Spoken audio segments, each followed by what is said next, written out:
And what do you think the future of the construction industry is going to look like? And how will technology help shape that future? So I would say that we are seeing increased adoption. So already in our daily life, we all are getting used to using AI and mobile devices. So this also helps with adoption on the job site.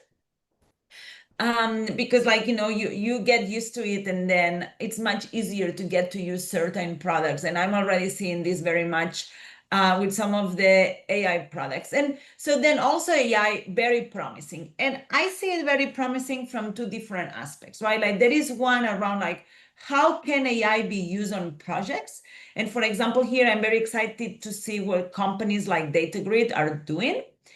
And then also on the other side, it's how can the startups use AI to accelerate product development? And then this opens new questions around, can we tackle new use cases that before were unthinkable? And can we develop more efficiently?